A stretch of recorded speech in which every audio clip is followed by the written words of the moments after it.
All right, guys, welcome to our September 8th edition of This Week in Crypto. I'm your host, Brian. I will most likely be flying solo today and navigating what has been kind of a topsy-turvy week. We've had a few attempts at a run from Bitcoin and altcoins, but overall it's netted a few more losses. And you can see that the majority of assets are in red. We have a few standouts. Caspa had a big week, as well as Stellar for a second consecutive week. So congratulations to those who hopped on the Stellar train around mid to late August, as we'll actually look at it momentarily, but I believe it's up around 15% or so over the last couple weeks now. But you know, as the title and caption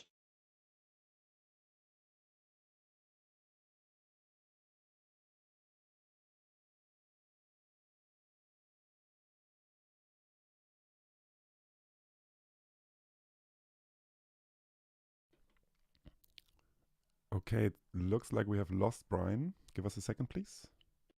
I think I'm back. That was strange. I thought it might have been your end.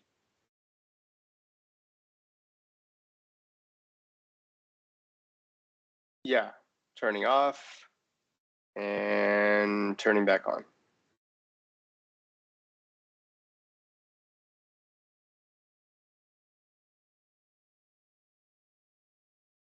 That's okay. I mean, oh yeah, I do need to get my screen share back on. But if the camera doesn't work, no one needs to see my face. They just need to know the words I'm saying. So it should be on now. I just turned it on.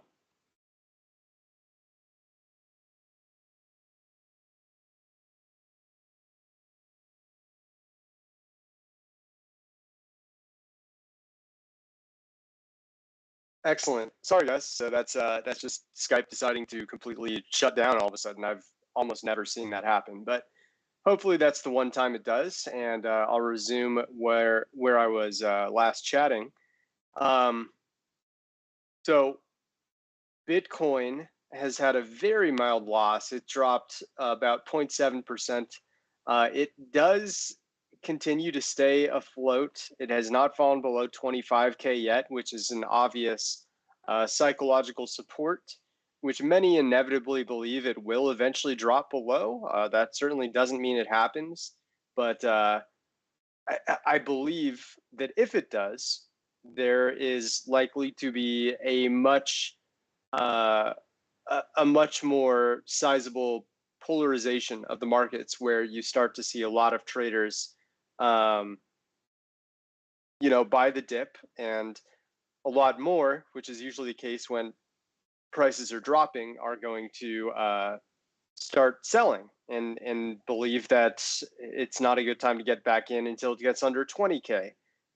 People, especially for the last couple of years, they kind of look at these support levels in terms of 5K intervals, so 20K, then 25K, 30K, etc.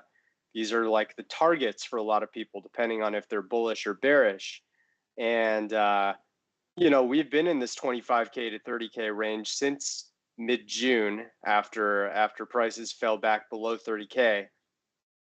But there are some optimistic signs that we'll talk about. Obviously, Ethereum has gotten some headway in the previous few days, with ARK Invest and 21 Shares kind of battling for the first ever spot Ethereum ETF in the US here. And that would have a sizable impact on the markets, particularly for any ERC20s, if we're being honest. If Ethereum gets that big boost, we may see a lot of assets that use the Ethereum blockchain technology to see a little boost themselves. But for now, Bitcoin has been kind of the dominant force. And yes, we're looking at a week here and we see that Bitcoin is down. But this has been kind of a trend where Bitcoin has kind of a flat week, and then a lot of other assets drop 2 to 8% or so. It's been going on for about 3 months now. So that's added up quick and resulted in Bitcoin actually getting more dominance, right? It kind of looks unassuming here, down 13% in the last 30 days. But when you look at a lot of these projects down 20 to 30%, you can understand how by proportion, Bitcoin's market cap is actually uh, staying relatively okay compared to others that are just hemorrhaging at the moment. So we'll look a little bit into that. I'll make sure to get a separate tab here for Stellar because I do want to take a look at that toward the end of the call. But by all means, guys, if you have other suggestions, requests, questions on assets to look at, let's dive into a few today. We'd really like to see what projects you are eyeing and do a deep dive with you to see if it's you know, a potentially bullish or bearish divergence that's going on behind the curtains. Okay, so that said, I wanted to start by looking at our new trending tokens tab, guys. So if you've read the insight that I posted a couple days ago, I did kind of an analysis on our new social trends page and why it's useful, right? We can see when assets are getting discussed at a much higher frequency than usual, which is nothing new. But before, we just had this, which was kind of like a top 10 keywords social trends page, where occasionally you would see Engine or Solana on there, right? A couple assets that happen to be within the top 10 overall keywords that are trending. Well, now we've got something specifically for keywords, right? And we can look at which ones are getting the most traction compared to its normal resting state.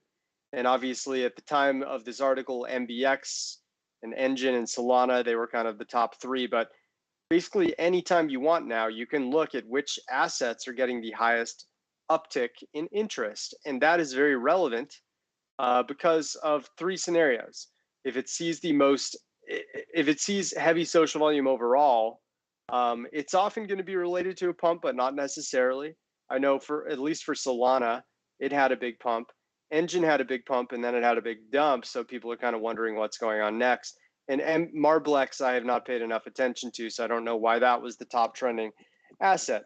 But regardless, if you see an asset that you're interested on this top 10, and obviously top 3 is more important than like 8, 9, or 10, but the higher up it is, the more volatile the price is going to be.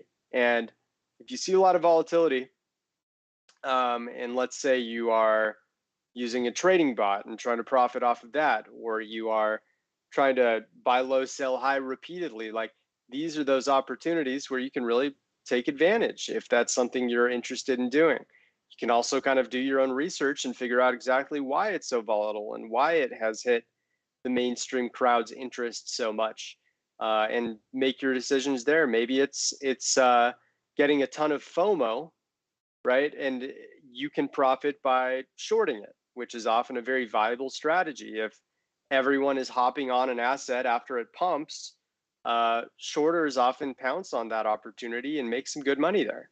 On the flip side, if everyone is, kind of showing FUD, fear, uncertainty, doubt toward an asset, that can be a good time for you to actually be brave and put a buy in, because the unanimous crowd, or close to unanimous, it's never truly unanimous, if they believe that an asset is going to zero, that's usually right around the time that a bottom hits and it starts climbing to make those overly confident traders pay the price. So there's a lot of usefulness. I can't stress that enough. I mean, just looking at here, I'll look at the live look instead. So just looking at like any of these assets right now, like XVS, which is Venus, it may not be seeing a ton of social volume, but it's barely ever talked about otherwise. So you have to wonder, okay, why is XVS getting the hype that it is at the moment? And now we see why. It just had a huge pump that you may not have known about. I didn't know about it as the 286th asset. I can't keep track of, thousands or even hundreds of assets at a time, especially when it pumped while I was sleeping.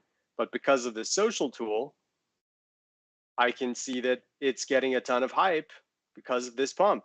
And obviously it had a huge, let's see, if I just look at the last week, if I hold down shift, Let's just start from about, yeah, right about there. That was about 24 hours ago. So it pumped 68% in those 24 hours. And then ever since, it's fallen 28% back down. So a lot of people like these kinds of shapes because often you see these huge pumps do kind of a second or even third visit. So if you see a huge pump, then a huge drop down, a lot of people are like, all right, I'm going to get in on the second wave. So that could be why it is getting so much interest. But overall, I mean, it's just clear that this is a very volatile asset with a lot of people very bullish and a lot of people very bearish. But you may ask, why exactly did it pump in the first place? Was it as simple as a pump and dump? Was it something more? Well, we've got an AI summary now. And yes, it's not perfect. Sometimes it may give old information or irrelevant information, but let's take a look in real time and see what it's saying.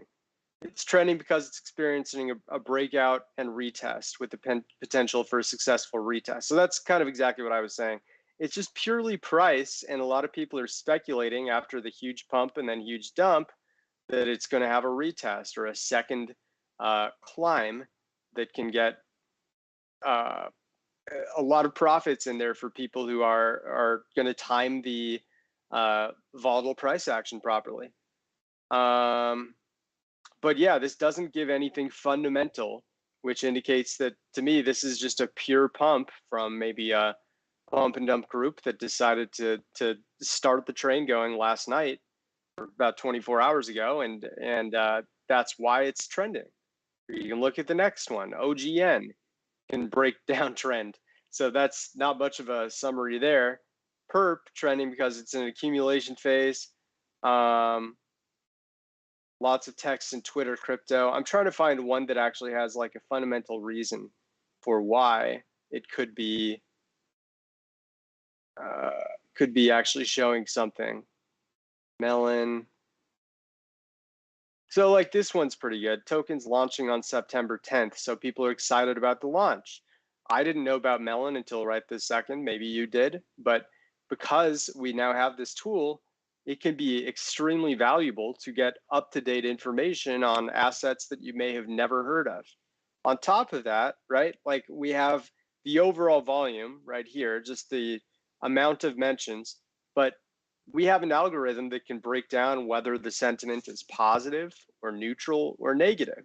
And sometimes it's an imperfect science, but I've seen the algorithm and how it works, and it's pretty good. Our developers put together this product that can read, you know, whether traders are talking about the asset, you know, climbing due to great fundamental news, or other people have negative sentiment and they're saying this price will never last, and it's an SH coin with no potential. And I looked at their white paper and it's terrible, right?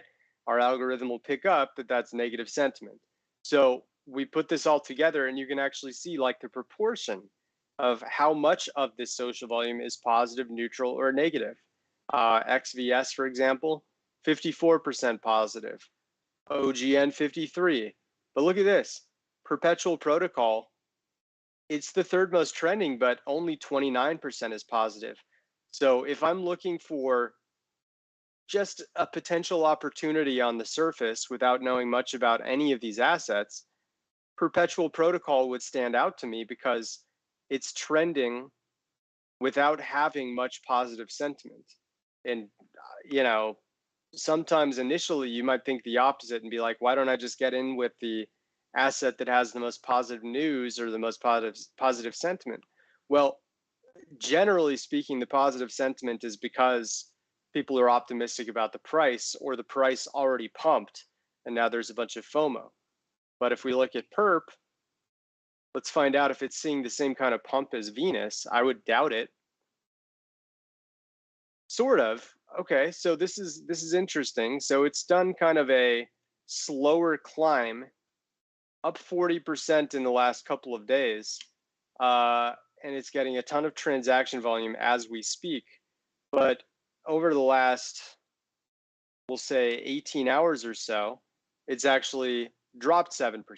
So that could be why it has more negative sentiment, because in the recent day or so, which is what this social trends page is based off of, people might be showing some FUD here because it's actually dropped, while, you know, Venus has actually gone through this huge 65-70% pump and then a dump all in the last 12 hours or so. So it's interesting, and you've got to just explore. I mean, Bitcoin is at the number 4 level. That's very interesting to see as well. Bitcoin is rarely trending because it's already talked about so much all the time that in order for it to crack the top 10 amongst these other assets, it's got to get a lot of discussion at any given moment. Curious what the AI bot says for right now, and it says people are discussing the benefits of buying and storing BTC and Ethereum. Some believe buying Bitcoin and Ethereum is a good way to store value and avoid losing money. Yeah, this is pretty generic. So for whatever reason, Bitcoin is getting a lot of discussion right now. And this can be helpful too, right? You can see coin test, for example, is one of the keywords. Transactions, money, ETH.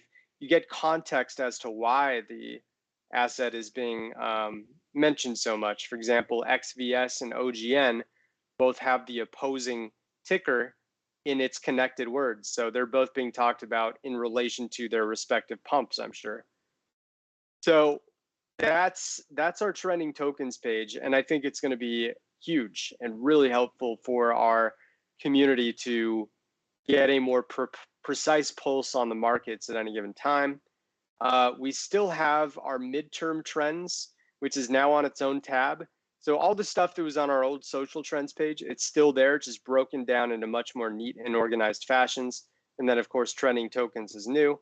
But if you want to look at, like, you know, interest in the CPI, the job situation in the US, which is very, very relevant to crypto's future, it's not getting much hype right now. Real world assets, it's been declining quite a bit. The curve drama, not much interest in it anymore. AI will always have fluctuations, ever since it really came onto the map about a year and a half ago. Inflation, not much.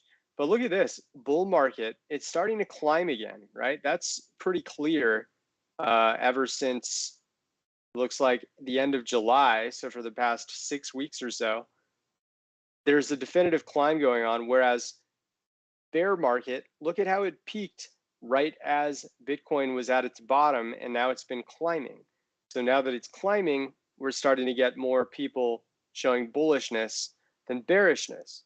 So that's completely normal. It's nothing extreme to the point where we would say, you know, the crowd is getting FOMO-centric all of a sudden, but it is certainly interesting to see that people are starting to diverge more into bull market mentions than bear market mentions.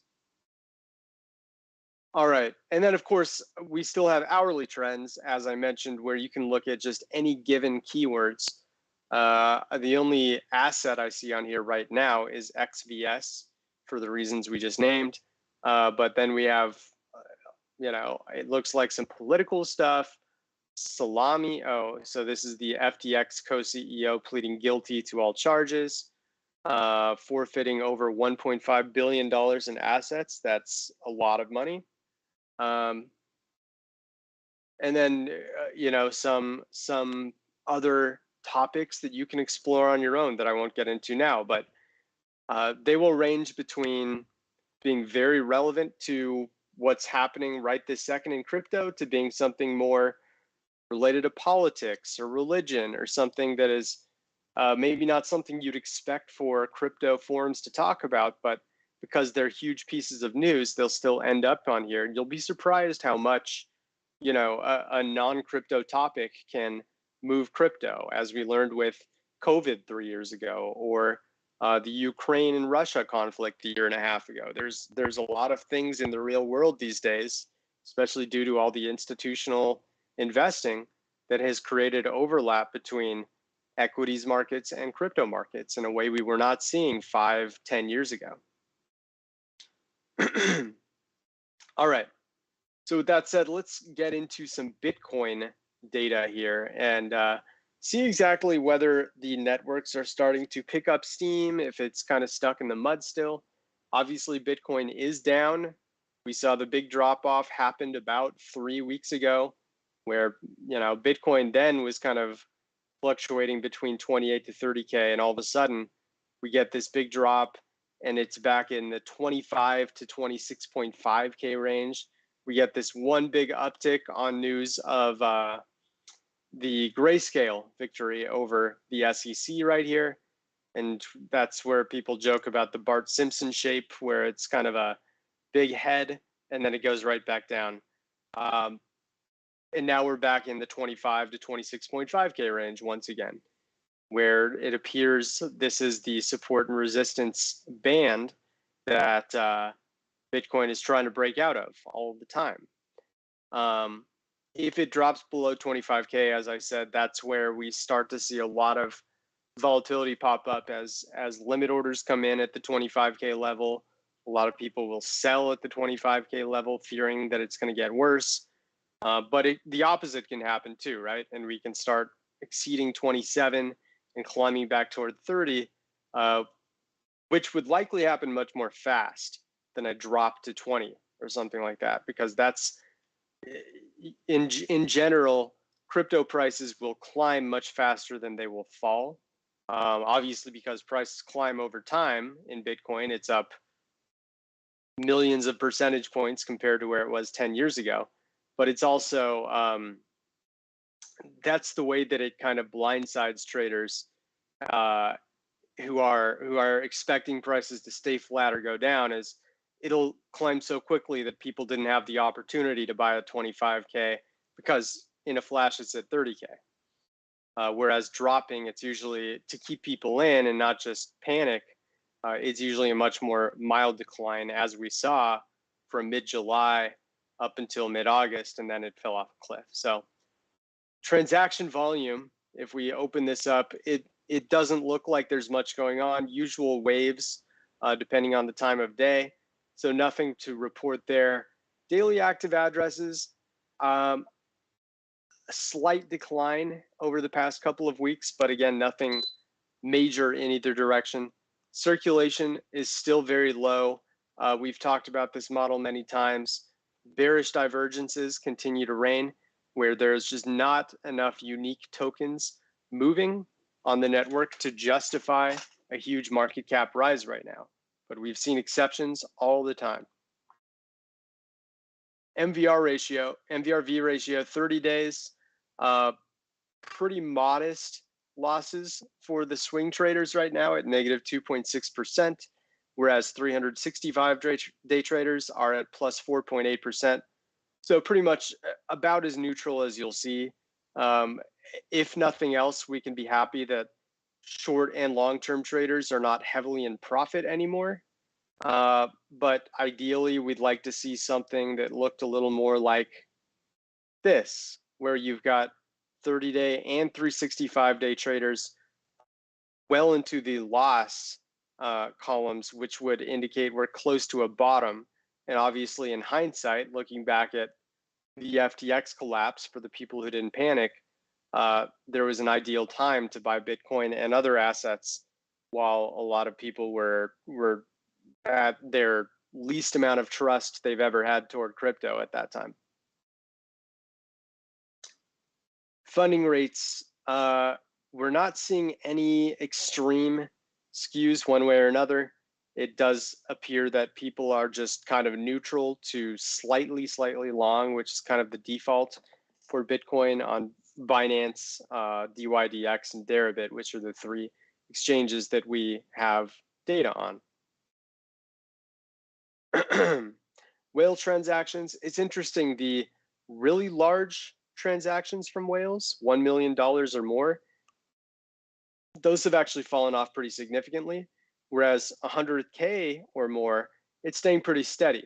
So it does appear as though whales are not making any serious moves right now, especially the big whales. It's kind of just trading the volatility little by little, accumulations and dumps here and there. And we can look at the context of whether they are accumulations or dumps on this chart. I'll actually go to this one because it's a little better context.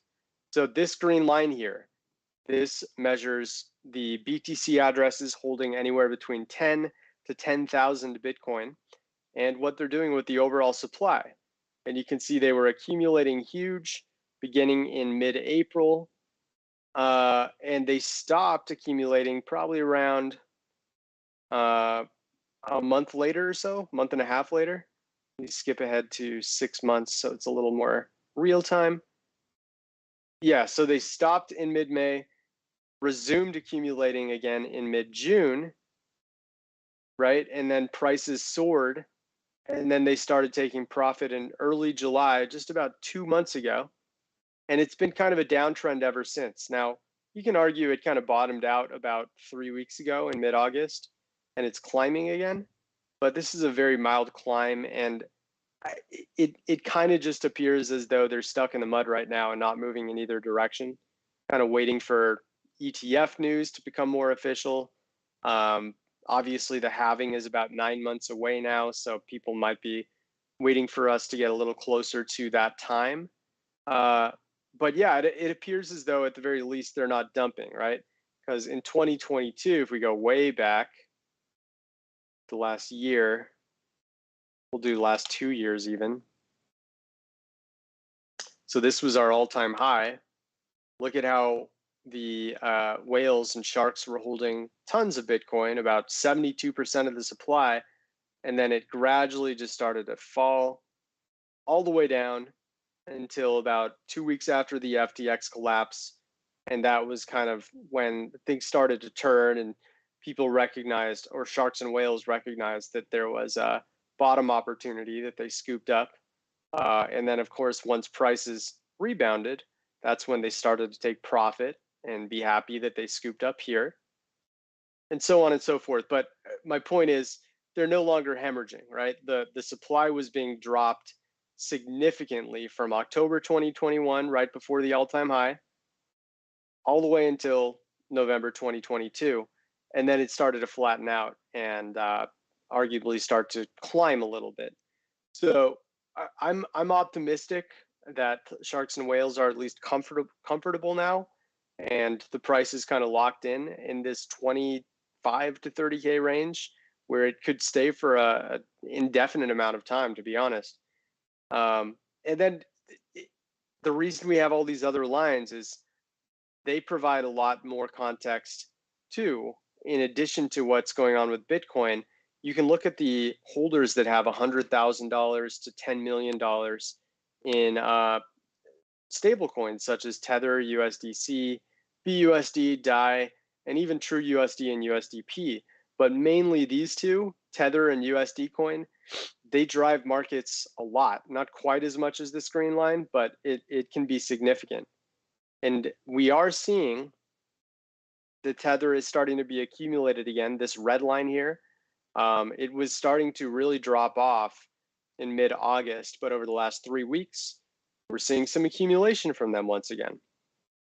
On the USD coin side, it's kind of moving the opposite direction, but at least over the past 10 days, they're starting to climb too. Let me zoom back in. We'll do the last 3 months. So it's kind of hard to see because of so many lines, but USD coin kind of peaked in 5 weeks ago or so in August of 2023, and Tether was also going down. So this, if you look at the green line, red line, and blue line in August, they were all going down together, which really foreshadowed that there was going to be a drop, which is what happened between the 15th and 16th. Once it did, though, you can see that Tether started to go back up again, Bitcoin started to go back up again, and USD coin's kind of taken this interesting path itself. But now that that drop happened, we're no longer seeing any of those key lines going down. And that's why I'm optimistic that this range can hold for a little while, or we can even see a rebound back to perhaps the 27 to 28K level. That looks slightly more probable than a drop to the 23 to 25K range, in my opinion, based on just the whales going on. But we've got a lot more that we can look at. Besides that, social dominance for Bitcoin is always important as well, because this kind of works as a fear and greed line, where if there's a lot of mentions of Bitcoin and not a lot of mentions of altcoins, that is an indication of fear, believe it or not, because Bitcoin is much more stable relative to most altcoins out there. And when people are interested in Bitcoin, it's likely because they're afraid that there could be some market-wide price drops. If they're not afraid of market-wide price drops, that's when you start getting a lot of Pepe hype and Shiba and Doge and assets that may only have speculative value without as much real-world value. So as of now, Bitcoin is showing a pretty high level of discourse, not extreme like we saw back in July, but enough where it looks like there's enough fear, which would point to a potential rise. I think this goes along with the narrative of what whales are doing right now, which is a little bit of a bullish divergence according to the social end of things. So I like to see that. Obviously, funding rates, there isn't much to really look at the moment. Interesting that there's a little bit of a rise once again in Ethereum. I think that's due to the speculation about the ARK Invest and wow, I'm blanking on the other name, but the two ETFs that are battling for the first spot ETF, spot Ethereum ETF, that is. Okay, so let's go back to a few more Bitcoin metrics, and then we're going to check out a few articles and take a few questions. Okay, so ratio of on-chain transaction volume and profit to loss. I'll come right back to that because I want to look at a few other top caps at the same time. Mean dollar invested age, dormant coins not doing much at all right now. We're seeing the average time in which coins sit in wallets to be climbing week over week. Network realized profit loss. We are definitely seeing more losses than profit right now, which makes sense with the drop happening about 3 weeks ago and traders continuing to slowly move their Bitcoin after the bloodbath that happened between July and early August. Supply and exchange is interesting. We have seen a little bit of a rebound where coins were moving back to exchanges. It's not a ton, but between August 23rd and September 8th, about 0.14% of the supply moved back to exchanges. That's a little concerning because more supply means more chances of sell-offs on exchanges. We'd much prefer to see assets have most of their supply in cold storage, which of course, I mean, 94% of Bitcoin supply is in cold storage, or at least not on exchanges. And that limits the amount of sell-off damage that can happen. So obviously it's no longer falling off a cliff like it was between September of last year and now, where prices actually soared quite a bit during this drop off in supply. But this is a pretty small blip, and we've seen blips like this before, like here in March, where this was mostly happening because prices were surging and people were rushing to exchanges to sell their BTC with the anticipation it would come back down. And obviously they were wrong, and it continued to climb until people stopped moving their coins to exchanges, and that's when it fell. That's kind of the pattern that we often see. Okay, and then let's look at the ratio of volume and profit to loss, and then we'll take a few questions, assuming there are some. So Bitcoin's on-chain transaction volume and profit to loss, we see it's pretty much neutral right now.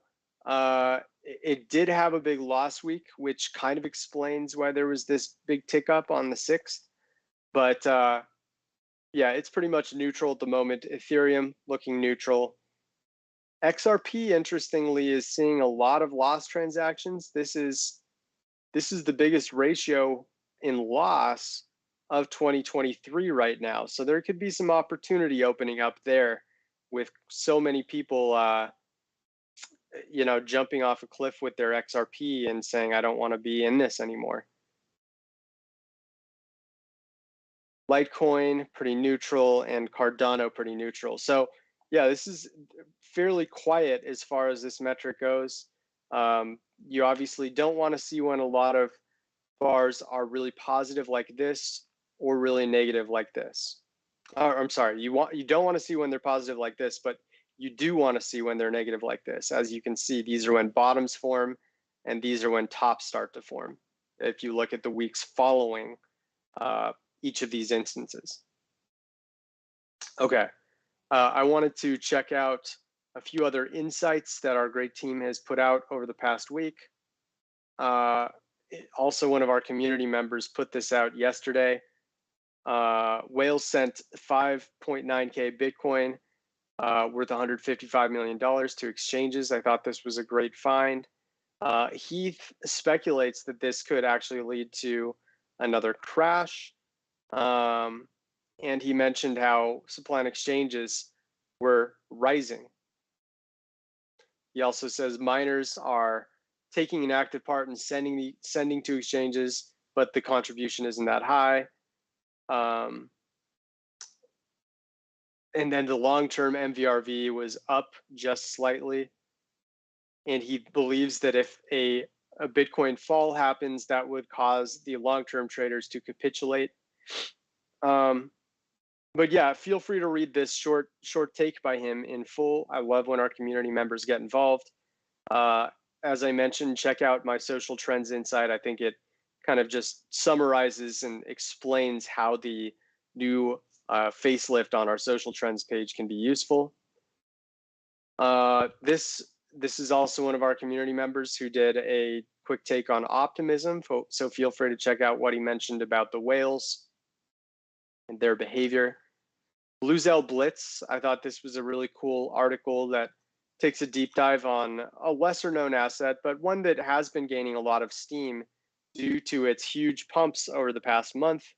It talks about the declining volume, the massive drop off in supply and exchanges that happened in the midst of the pump, the flip flop between sharks and whales that went on.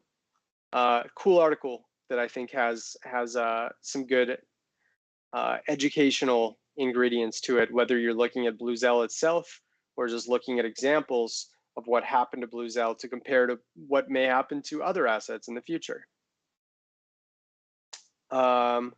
This was just a quick take by our one of our staff members named Maxim, not our founder Maxim, but our other Maxim. And he talks about the age consumed spike and how we saw something similar that just happened. And of course, we've got monthly reports that I put out every month. This was the end of August. So if you're interested in learning about some of the metrics, our most valuable metrics, in my opinion, definitely check this one out. All right, so we're about 40 after. I'm curious if we have questions. Let's see if we can break the streak here, Balresh, and maybe there are a few asset requests. We have an asset request for Cardano. We also have the suggestion to look at a couple of different stable coins. We now have PYUSD in the mix from PayPal. Yeah, let's start with Cardano. And what's the ticker for that stablecoin? PYUSD, I believe. PY. Okay, I'll remember that. All right, so beginning with Cardano. The first thing that I continue to see every time I look at Cardano is its massively rising transaction volume. The amount of coins that are being transacted on chain is just ballooning week in and week out. It's interesting because the amount in dollars has kind of capped off because Cardano's price has been going down over the past 5 months pretty significantly, but the amount of coins going up or being transacted is continuing to go up, which I find quite interesting. I still don't have a definitive explanation for why it's happening, but it does indicate that the network is plenty active, which is a good sign. I mean, Cardano has been getting really beat down over the past year. It's impossible to deny that. It peaked on September 10th of last year, and it's down about almost exactly 50% since then. So its market cap has been cut in half in the past year, but its transaction volume is what appears to be the highest in at least a couple of years. I don't know if it's ever been rivaled. Let me just check if I go way back in time. Yeah, I mean, if you go all the way to July of 2020, the months right after COVID, there were some massive spikes. But in terms of consistency, it's never been on this, rising trajectory where it's just hour by hour seeing, an abundance of transaction volume. So I find that very interesting, and I think it's something we're going to continue to study to see if it finally has a bullish impact on price. We can also look, as we zoom back into the past 6 months, how daily active addresses in circulation look. The amount of unique addresses on Cardano is not matching up with that transaction volume rise at all. So if for that transaction volume rise happening, it's actually being done with less and less coins or less and less addresses partaking in those transactions as weeks move on since the summer, or the beginning of the summer, that is. So daily active addresses are definitely declining. Circulation actually looks fine. It's been pretty stable. And you can see with this trend line here, maybe a very slight drop off, but nothing significant. And unique tokens are continuing to move at a pretty regular pace. MVRV, I think this is one of the better looks for Cardano. Both the short-term and long-term traders are definitely underwater. 30-day MVRV is a modest -5%, which is within the realm of normal, but it at least points to less risk than usual. And then the 365-day MVRV, they're way down at -24%. And you can see when both are in negative, that's actually a pretty good recipe for Cardano to turn things around, depending on how low you go. I mean, obviously things really dipped in mid-June. This was about 5 days before things turned around due to the ETF news, granted. So there was kind of a fundamental aid to this rebound for all of crypto. But when you see MVRVs, beyond -20% for a 30-day MVRV, that's a ton. And if you actually are fortunate enough to be in a position to buy when you see both the 30 and 365-day MVRVs way down here, that can be a good low risk opportunity for you to buy in and be at a much more likelihood to make money on your investment. So we are in negative territory, not quite in extreme territory for this 30-day line, but if it does maybe dip down below 10%, you could be pretty happy if you start to, dollar cost average into Cardano. Funding rate wise, nothing special. We were seeing quite a few shorts, interestingly. And the shorts didn't even have much of an impact on the price rebounding like it has before.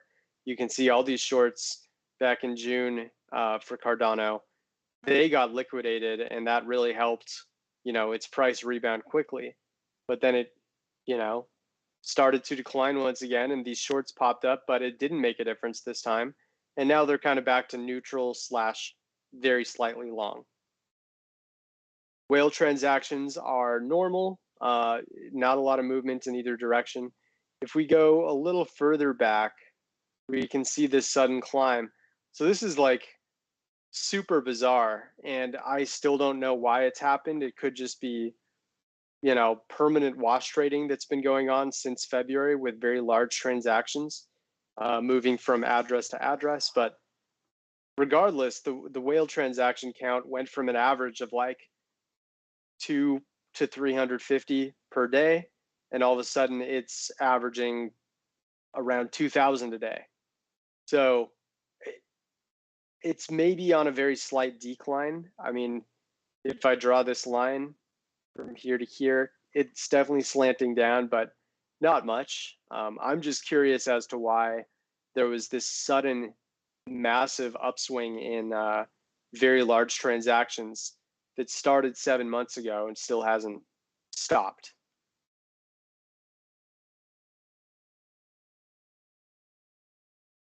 So this is interesting. If we isolate, let's see, which line was it? Here we go. Look at this. The addresses holding between 1 million to 10 million ADA, they are massively climbing right now. And 1 million to 10 million ADA is about $250,000 to $2.5 million. So this is kind of that key level of sharks that likely have some correlation with price if we overlay it.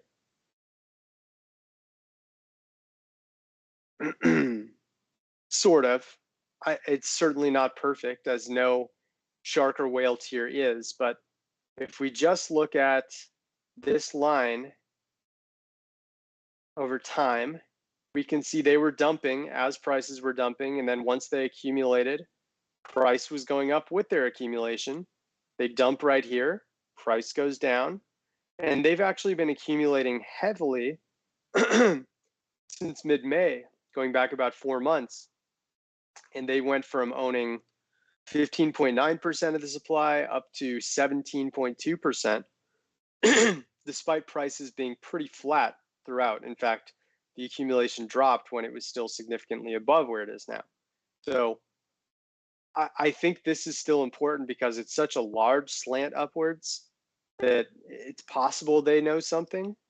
If we go back a little further, yeah, we haven't really seen an accumulation this sustained since maybe this very short one right before the huge pump in August of 2021. This was a couple of months before the entire markets all kind of hit their top, but Cardano did it earlier, and largely this had a lot to do with it.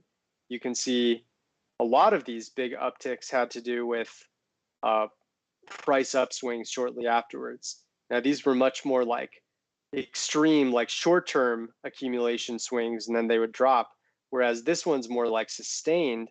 But I like how this looks. It's about a 4-month long accumulation for Cardano from a tier that does appear to have a lot of correlation with price. So if we add a few more, I mean, the 10 to 100 million, then you're starting to talk about whales. They are still declining, so that has to be a concern. And this is kind of inverse to the 1 to 10 million, so we have to be wary of that. But 100 million to a billion, that's going up. These are mostly going to be exchange addresses, mind you. I'm curious what this looks like if I merge the 1 to 10 and 10 to 100 million. Yeah, I mean, it's more weighted toward the 10 to the 1 to, or wow, what am I saying? The 10 to 100, because there's a lot more coins in those. But yeah, you can see if I merge them, it doesn't look nearly as rosy of a picture. But I still like, I mean, this red line, it's undeniable that it's much more correlated to Cardano's price over the last couple of years. So I wouldn't rule out the fact that this could have some positive impact on the price.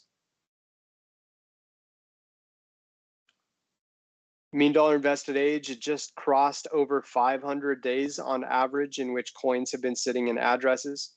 So that's not great. We'd like to see something more like this, which we saw from November to March back in 2020 and 2021. That correlated with a huge upswing. And generally, bull markets are validated by a lot of dormant tokens moving all at once. So if you do see a mild pump for Cardano, which there will be at some point in the near future, look to see if the mean dollar invested age is starting to go down with it. That would be a good telltale sign that the pump that you're seeing may have legs and some sustainability. All right, I think that's I guess on the social end, not much we can say here. Social dominance has remained quite low, and it's being ignored, especially being talked about less than 1% of all discussions. It's fallen actually quite a bit, as the price has, because people are much less enthusiastic, and these like 5 to 10% social dominance spikes, they're pretty non-existent these days. But that could be a good thing because it's under the radar right now. All right, let's look at PYUSD.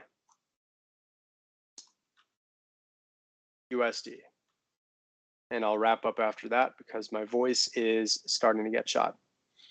Trading volume, it is starting to climb a little bit. Let's zoom in a little more. So, okay, this is a pretty young coin. Oh, it just started. So this is about 3 weeks old or so, maybe 4. Transaction volume is very, obviously it came out of the gates and has been non-existent since. Okay, so as a stable coin, it's not going to have much or any reaction to price unless there's something crazy like a big spike here. I don't know what that meant, but it very temporarily was at 123,000. That could just be an anomaly, but it finally figured out how to get to $1 and it stayed there. Daily active addresses are normal. Circulation is pretty seldom. I think it's probably just because it's being dwarfed by this spike though. Let's look at right after, like starting here. This can be much better. Yeah, I don't see anything outside the realm of normal here. It's not really going to have much MVRV impact. Whale transactions might be the most important metric to look at. And we do see the first $1 million plus transaction on the network since August ended, and that's just happened today. So I guess the question is, what are we trying to figure out with it? If it's always going to be pegged at $1, I guess the question is it viable as a stable coin? Is it potentially a scam stable coin that people need to look out for? And we're trying to figure out if it can be trusted.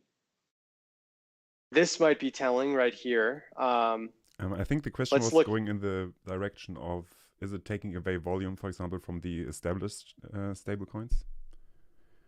Yeah, I would say definitively no. It looks much too light. So if let's just take off these and look at the volume of PYUSD versus Tether.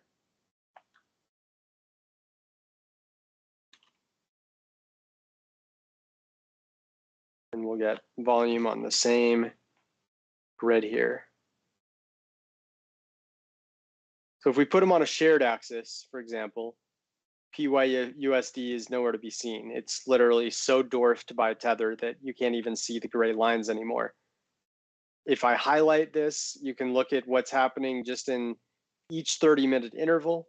Over the last 30 minutes, PYUSD has gotten $2.9 million worth of volume, and USDT has 21.78 billion.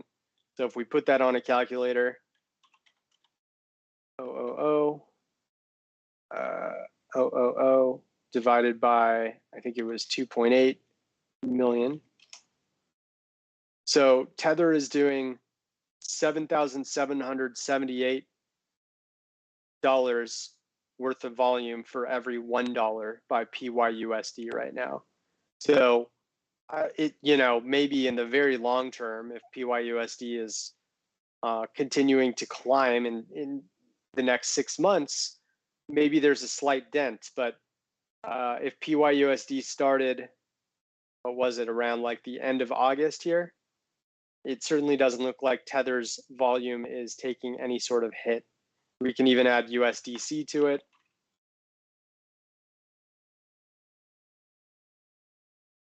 So you can actually see USDC's volume compared to Tether here, because it's within at least a finger's reach of doing what Tether's volume is. But USDC appears to be pretty stable at about 3.07 billion just in the past half hour. And it doesn't look like it's taken any sort of drop since PYUSD was introduced. So yeah, PYUSD, it's the stable coin that's associated with PayPal, and that undoubtedly can gain a lot of traction, but it doesn't appear that it's going to anytime soon take away traction from the top two stable coins in crypto. So hopefully that answers that question. It's possible a long time down the road, but its impact hasn't immediately shown any signs of hurting crypto's largest stablecoins. But looking at whales really quick, I want to just see if there's any sort of change. I would assume that the largest ones are moving down over time because more and more small addresses are going to start popping up. The largest ones. So yeah, the 10 million to $100 million stablecoins, stablecoin addresses, they hold about 4/5 of all of the stablecoins, which is normal when a coin is in its infancy, its founders' addresses and things like that. But yeah, I mean, all of the small ones, it looks like they're climbing and getting more and more of the supply over time. So it does appear to be gaining use and interest right now, and that's a good thing for PYUSD. And it certainly doesn't look like it's going to be going anywhere anytime soon. It appears to be trusted by the community at the moment. I wish we had development activity. That would be interesting if we saw some actual movement on its GitHub, but we don't, probably because it's too new. But yeah, that answers PYUSD. I hope that was helpful. I appreciate the recommendations for both Cardano and PayPal USD. Really interesting to take a peek at those. And yeah, I think overall the conclusion on this call is there's some optimistic signs, and ETF news will continue to have a major impact on where prices head next. Even if it's a temporary spike and it comes back down, if you're the first to react to the next Grayscale or ARK Invest officially getting approval for its ETF in Ethereum, like, you can really take advantage of that and be on the infancy level of a quick pump that could happen as a result of that news going mainstream. So keep an eye on that, and definitely take a look at the social tool, guys. Especially this trending tokens page, I think it's going to be tremendously helpful, and we'll do more and more studies on it to see how it can help our community the best. But that said, on behalf of Balresh and Maxim, who could not make it today, I want to thank you all for joining and chatting with me on the stream. Love the contributions and continued word of mouth that you spread to your friends and other people in the crypto community.